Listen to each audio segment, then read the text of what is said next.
de relevo. O Brasil não tem montanhas. Séries aqui é cercado por morros, mares de morros. Esses morros vão interferir na mudança de quê, gente? Temperatura. Certinho? Alguma dúvida? Isso aqui é muito importante, hein? Para definirmos. Bom, o clima, eu vou mostrar um slide aqui para vocês, para ficar mais fácil. Vou ler aqui para você entender. O clima corresponde à repetição de condições de tempo de um determinado lugar, ou seja, uma zona climática. O clima vai pegar, mano, áreas maiores. O clima não vai ser assim, ó, ali tá, é um clima, do lado é outro. Não, nós vamos trabalhar com zonas, com áreas maiores. Esses climas, né, que nós vamos discutir, vai estar dividindo desde os polos, alta pressão, até chegar nos paralelos mais importantes. Nos polos, há uma alta pressão. A massa de ar que sai dos polos é chamada de quê? Alta pressão. Quem mora na linha do Equador, baixa pressão. Então, essas massas que vêm com a polar atlântica, vêm lá da Antártica e chegam até nós. O El Niño é devido à corrente Humboldt, que sai lá da Antártica e chega até a América do Sul. Então, há alta pressão. Vamos ao mapa. Aqui. Para nós classificarmos as zonas climáticas, nós vamos então analisar este mapa. As zonas polares, ok? Zonas polares. Isso aqui, zona polar. O clima que vai predominar aqui é qual, galera? Frio. Tanto no polo norte quanto no polo sul. A zona glacial ártica ou a zona glacial antártica, ambas apresentam um clima o quê? Frio. Essa zona entre aqui, ok? Vamos apagar aqui para ficar melhor. Aqui nós temos o trópico de Câncer. Aqui nós temos a linha do Equador. E aqui nós temos um outro trópico de Capricórnio. Vamos lá, hein? Agora vamos começar a aprofundar essa matéria. O clima, nós vamos ter que aprofundar. Tempo é mais fácil. Entre o trópico de Câncer e o trópico de Capricórnio, nós temos então os três principais paralelos. Isso aqui é a zona intertropical. Essa parte aqui, turminha, que fica entre a zona glacial e já fazendo o limite com o trópico de Câncer, nós a classificamos como zona o quê? Temperada. Aqui é chamado de zona temperada. Essa zona temperada vai apresentar, galera, as 4 estações bem definidas. Vocês viram que é tanto no hemisfério norte quanto no hemisfério sul. O Brasil tem terras que tem zona temperada? Sim ou não? Sim. O Brasil tem terras acima da linha do Equador? Sim. Pequena parte, mas tem. Nós já discutimos isso na aula anterior, né? Então vamos lá. A zona temperada, tanto norte quanto sul, apresenta as 4 estações o quê? Bem definidas. Essa zona aqui, que fica entre os principais paralelos, essa zona aqui, que está entre o trópico de Câncer e o trópico de Capricórnio, nós a classificamos como intertropical. Essa zona é classificada como o quê? Intertropical. Inter quer dizer entre. Ou seja, se a maior parte do território brasileiro está entre os trópicos, qual é o clima que predomina no Brasil? Qual é o clima, galera? Clima que predomina, puxa uma setinha, tropical e também equatorial. equatorial. Ambos os climas, tropical e equatorial, apresentam uma característica: quente. Por que quente? Porque exatamente nesses dois paralelos, Câncer e Capricórnio, a incidência solar é o ano inteiro. Um ano inteiro. Ao contrário das zonas temperadas, que vão ter incidência solar em determinados períodos. Nós aqui vamos ter incidência, o que, galera? O ano inteiro. Ou seja, o clima que predomina é qual? Quente. Mas também ele tem uma característica de ser úmido. Quente e úmido. Por que úmido? Porque exatamente nessa região nossa tem a maior bacia hidrográfica do planeta. A maior bacia fluvial, água de rios do mundo, está aqui, que é a bacia amazônica. O nosso país tem a bacia Tocantins-Araguaia, inclusive a maior totalmente brasileira. Vamos? Bacia totalmente brasileira é a Tocantins-Araguaia. Nós temos a bacia do Paraná, bacia de São Francisco. Então o Brasil é um país riquíssimo em água. Então, outro detalhe, porque é úmido, devido aos grandes biomas, a vegetação vai influenciar na formação do clima. Ela vai alterar as características da temperatura. Onde tem uma massa de ar e onde ela passa numa floresta densamente, uma floresta densa, umbrófila, as características mudam. Ela se torna quente e úmida. Você vai ver uma floresta quente e seca.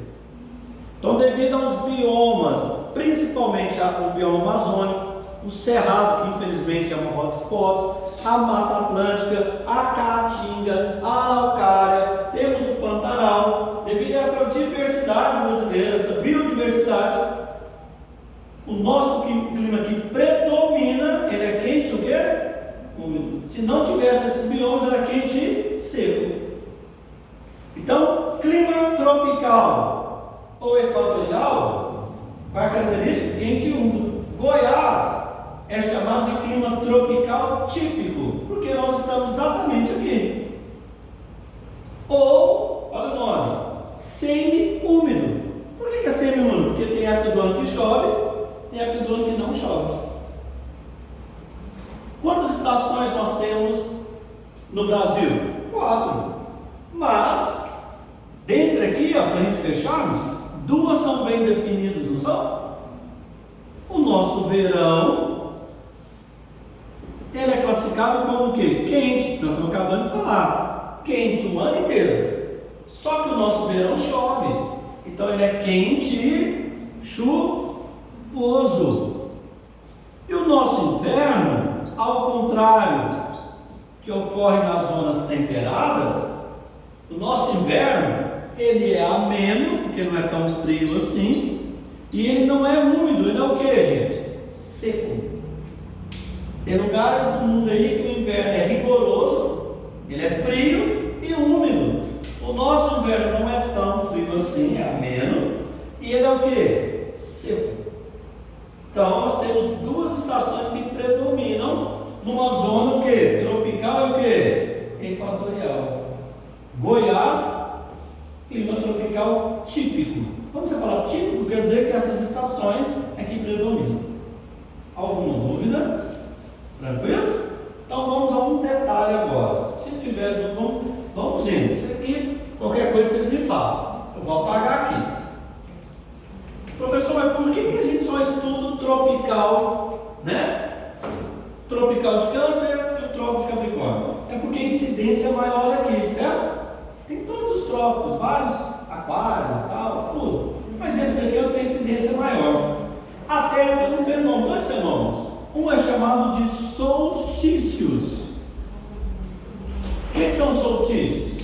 A Terra tem uma inclinação, que é de 23 graus e 27 segundos, sabe? Minutos, né? E alguns segundos. Resumindo, quase 24 graus.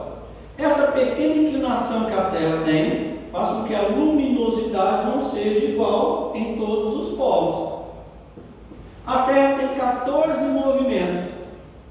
E um desses movimentos, a Terra faz em torno do Sol, chamado translação, que determina inclusive as estações do ano. Mas não é só isso não.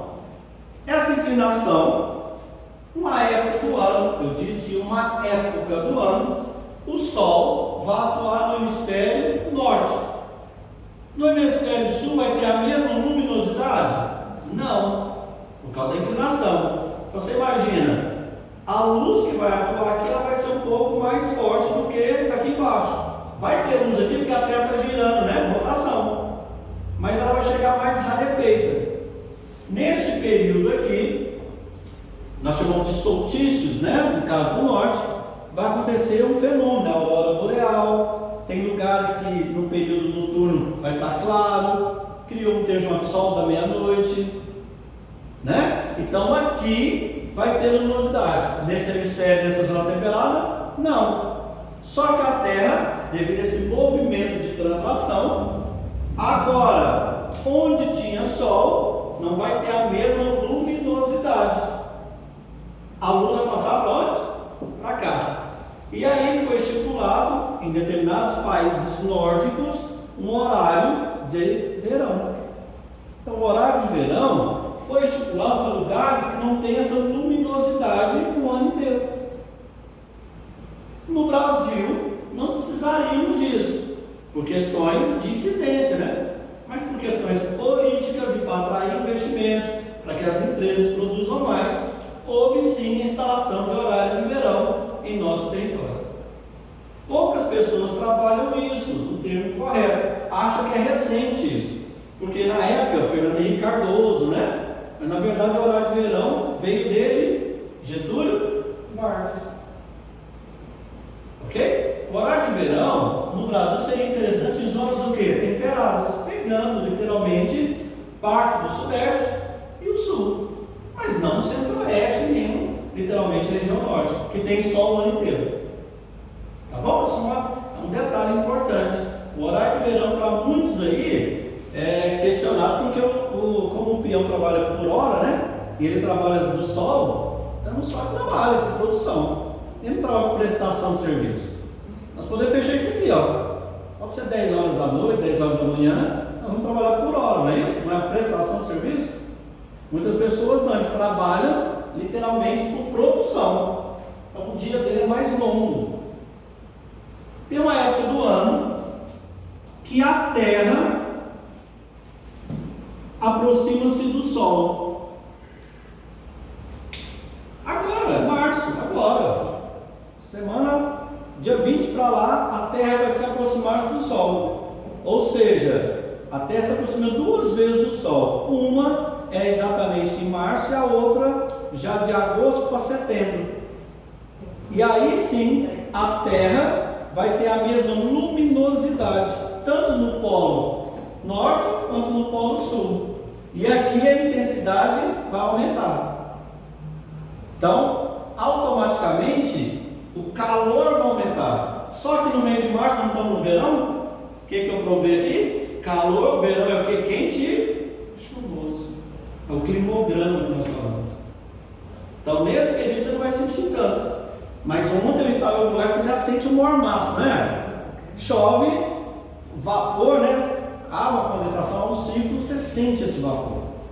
Só que o outro período é pior, que é o mês de agosto, principalmente setembro, não sei se vocês concordam, é horrível, né? Além de ser quente, seco. A umidade é muito baixa. As primeiras chuvas vêm exatamente de setembro para outubro. E as primeiras chuvas, devido à concentração enorme de poluentes, você vai ter as primeiras chuvas, a gente chama de chuvas ácidas. E aí que danifica a nossa saúde. Então, o movimento chamado um fenômeno, né, equinócio, é quando a Terra se aproxima-se do Sol e aí a luminosidade vai atingir os 2 polos.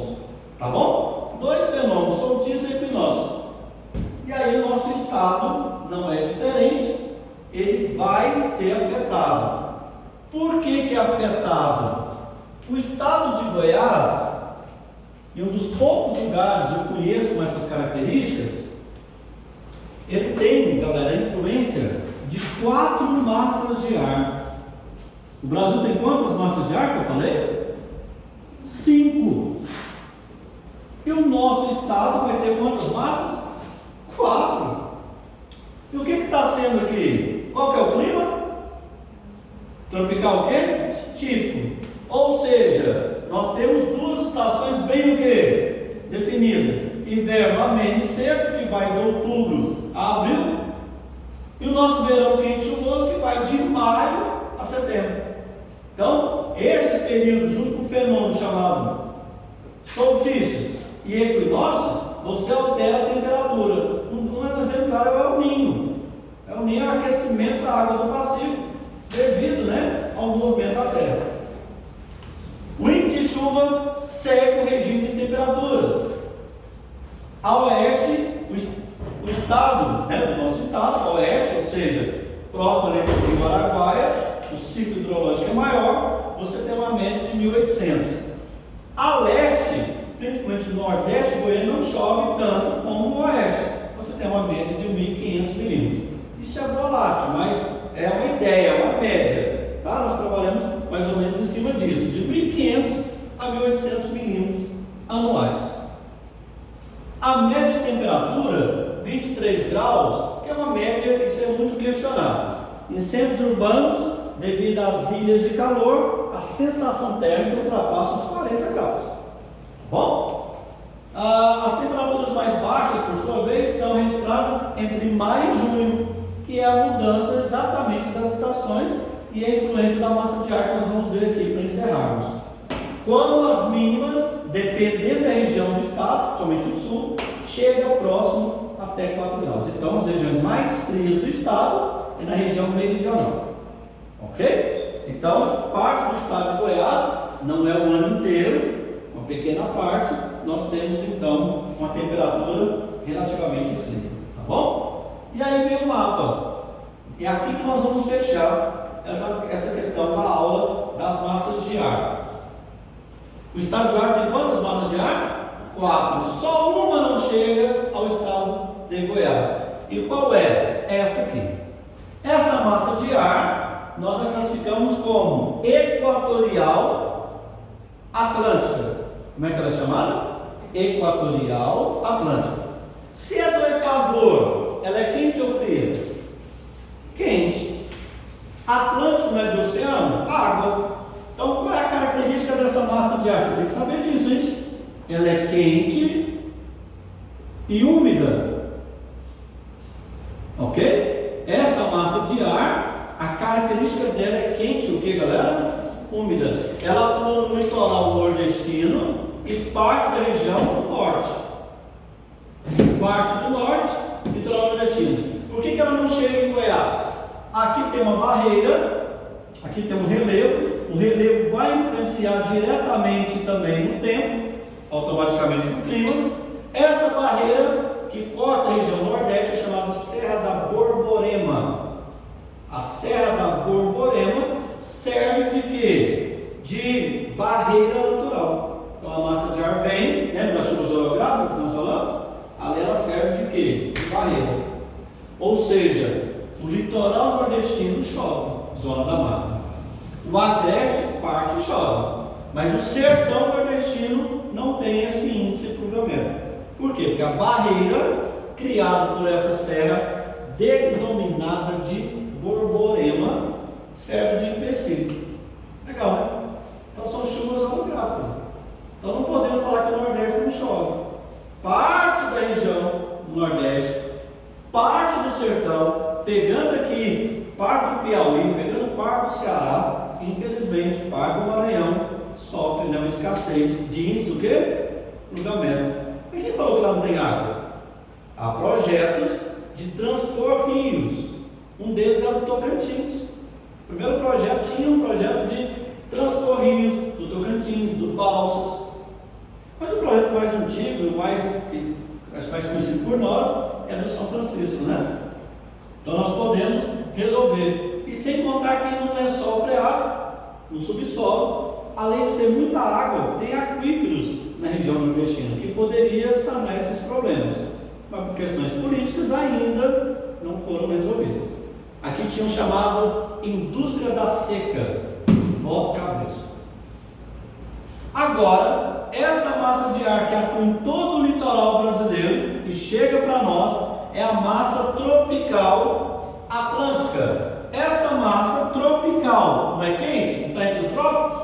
Ela também é quente. E ela nasce no Oceano Atlântico. Se a água vai ser seco ou úmido? Úmido. Então, mais uma massa de ar com a característica quente e úmida. Vocês vão ver que eu vou provar agora aquele slide anterior, que nós falamos que o que predomina é o clima tropical, equatorial, com as características que quente, o quê? Úmida. Vocês vão entender no final. Essa massa de ar, ela é chamada de polar atlântica.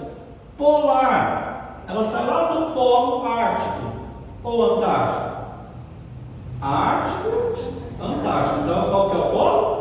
Antártico. Cuidado na questão de provas, para desembolso, mas você não pode errar a posição geográfica. Ou seja, a massa polar atlântica sai do polo quê? Antártico e não ártico. Se é do polo antártico, ela vai ser o quê? Fria. Essa massa de ar corta o Oceano Atlântico, então ela também vai ter uma característica de ser o quê? Úmida. Ela, galerinha, chega no sul goiano. Olha uma curiosidade, vocês perceberam que ela chega no Nordeste? Muitas pessoas, quando vão ao Nordeste no meio do ano, nas férias, né? Junho, julho, às vezes são surpreendidos por uma frente fria. Chove, e à noite, principalmente, é mais frio. Não é interessante, porque a gente acha assim, não, lá no Nordeste é tudo calor, não precisa levar blusa de frio, não. Lá não chove, não. Chega no meio do ano, volta a utilizar essa massa de ar, chega em maio, metade de maio, e ela fica maio, junho, metade de julho e já vai embora. Então, exatamente nesse período, ela atua, olha só, na Amazônia brasileira, ela atua no sertãozão, no Goiânia aqui, principalmente na parte sul de Goiás, que a temperatura é bem fria, chegando aí média de 5 a 10 graus, e atua também no litoral brasileiro, inclusive no Nordeste. Essa é a força dessa pressão. Lembra que eu falei? A maior pressão vem de onde? Dos polos. Aqui é baixa pressão. Aqui é o quê? Alta pressão. Essa massa de ar é horrível para quem tem alergia, porque ela nasce na Bolívia, lá no Chaco.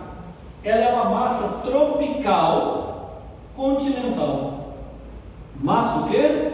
Tropical. Se é tropical, ela é o quê, galera? Quente. E ela nasce no continente. Aí ela vai se tornar o quê? Uma massa de ar quente e seca.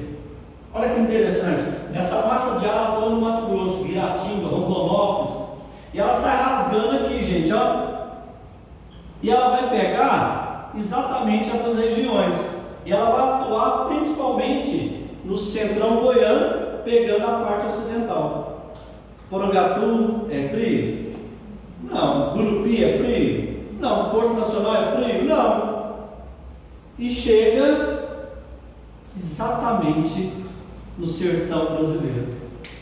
Então, aqui acumulou que a temperatura, como não chega chuva na mesma proporção, por causa da barreira que eu falei para vocês, então grande parte aqui vai receber o quê? Uma massa de ar, além de ser quente, ela é uma massa de ar o quê? Seca. Por isso que parte do sertão nordestino é assolado literalmente pela falta de chuva. Fera, né? Mas só para fechar, aqui é um corredor, viu? Aqui é o Planalto das Guianas, aqui é o Planalto Central. Olha que perfeito, é como se tivesse uma serra aqui, tem um corredor. Então essa massa de ar passa nesse corredor. Aí o homem desmata, coloca soja, coloca produção ou gado, ou seja, o ar se torna o quê? Úmido. Cada dia que passa ele vai mudando as características. Automaticamente vai alterar o clima, o microclima. Automaticamente, demanda-se tempo, mas muda. Diga. Mas é essa massa aqui de alta pressão não impede dessa... Aqui? Não impede porque ela está o ano inteiro. Lembra que eu falei do movimento da Terra? Devido ao movimento solstícios e equinócios, ela muda. Uma época do ano é lalinha é frio. Quando não tem sol aqui, essa corrente que vem lá da Antártica, ela continua sendo fria, ela vai mudar as características. Mas tem uma época do ano que essa região que estava fria começa a ter incidência do sol. Automaticamente essa água vai crescendo.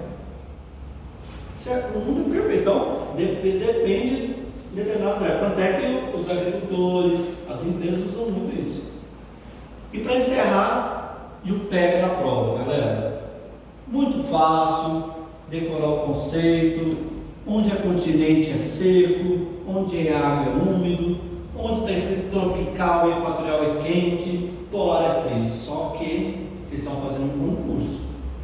Decorar isso aqui é um erro, porque tem um detalhezinho na hora de fazer o gol. Essa massa de ar, com a letrinha B, eu deixei ela por último. Se nós olharmos, ela vai ser o que? A característica? Quente, porque ela está na linha do Equador. O que é essa massa? Massa equatorial continental. Equatorial não é quente? Não está na linha do Equador? Continental não deveria ser seca, porque não nasce no continente? Seco, mas é úmido. Olha só, cara, estudei, estava tudo legal, né? Tranquilo, fechado, vou efetivar minha vaga, legal. Chega lá e conhece. Cara, mapas foram feitos para que você tenha, né, uma orientação, mas você precisa decodificar as conversões. A minha pergunta é bem simples: por que essa danadinha aqui, a massa equatorial continental, ela é quente e úmida? O que nós falamos anteriormente? Vamos lá? Duas questões. Uma devido ao bioma. A floresta, por quê? Floresta amazônica, e a outra, a bacia hidrográfica, que compreende apenas 6 milhões e 800 mil quilômetros quadrados. Essa bacia, ela é bem pequenininha, ela pega 6 milhões e 800 mil quilômetros quadrados, e a maior parte dessa bacia e a maior parte dessa floresta está em território nacional. Ela pega 8 países mais o Brasil. Qual é essa bacia? Fácil, né? Bacia o quê? Amazônica. Ou seja, fatores que mudam o clima, influenciam no clima: latitude, altitude, vegetação, hidrografia. Tudo isso faz o quê? Há uma mudança de temperatura. Se o homem altera a temperatura, automaticamente ele vai alterar o quê? O clima. Quando nós falamos que a Amazônia não é uma hotspot, mas um desmatamento caminha a passos largos, o homem está alterando a temperatura. A média temperatura média vai subir 8 graus. Consequentemente, você vai alterar o quê? Todo o ciclo. E aí você altera o clima. Se nós alterarmos essa massa de ar, grande parte do Brasil não vai ter chuvas. Aí, em vez de ser clima tropical, vocês viram que predomina quente e úmido? 1, 2, 3. Eu provei aqui que a maior parte é característica de quente e úmido. Mas se eu altero isso aqui, eu vou estar alterando aquela aula que nós falamos. Então, olha a importância dos fatores climáticos: latitude, altitude, vegetação, água e também tipos de relevo, né? Solos. Tudo isso influencia. Maritimidade, ó, quente e úmido, mar. Continentalidade, mais seco. Mas nesse caso vai mudar porque é da floresta amazônica. Então não existe decorar, viu? Vocês existem saber a posição de cada massa. Quem pode querer um concurso? Exatamente esse pega. Encerrando, qual é a única massa de ar que não chega em Goiás? A massa equatorial atlântica. Ela atua no litoral nordestino, pegando também parte da região norte. 4 massas de ar. E aí está a riqueza do nosso bioma cerrado. O nosso bioma cerrado, ele é beneficiado por essas massas de ar. Olha uma coisa interligando a outra, né? Eu preciso da massa de ar, eu preciso do relevo, porque o relevo vai influenciar Quanto mais alto você tiver, você não vai encontrar árvores de grande porte, você já viu? Quanto mais alto você tiver, você não vai encontrar florestas densas. Você vai encontrar uma coisa mais espaçada. Mas se eu tiver também em lugares que o solo é pobre, você vai encontrar árvores com troncos o quê? Retorcidos, porque o solo tem muito alumínio. Então não tem uma regra básica. Então nós temos que estudar parte por parte. O solo vai influenciar, o relevo vai influenciar, a vegetação, a hidrografia, a latitude, a altitude, olha o tanto de coisa. Então isso aí é que faz vocês detonar os concorrentes. Por quê? Porque aí vocês vão ter uma coisa mais detalhada, e não aquela coisa decoreba, né? Você viu que ele fica decorando, chega e cai. Vamos ver só o tiro de cerrado para nós fecharmos? Quantas horas aí? 12h13. Isso já passou? Então vamos fazer o seguinte, então vamos encerrar essa parte, voltamos e aí nós fazemos exercício falando do bioma cerrado, porque para não misturar. Então o que nós fechamos agora? Fatores climáticos e sobre os dados do IBGE. Até daqui a pouco então.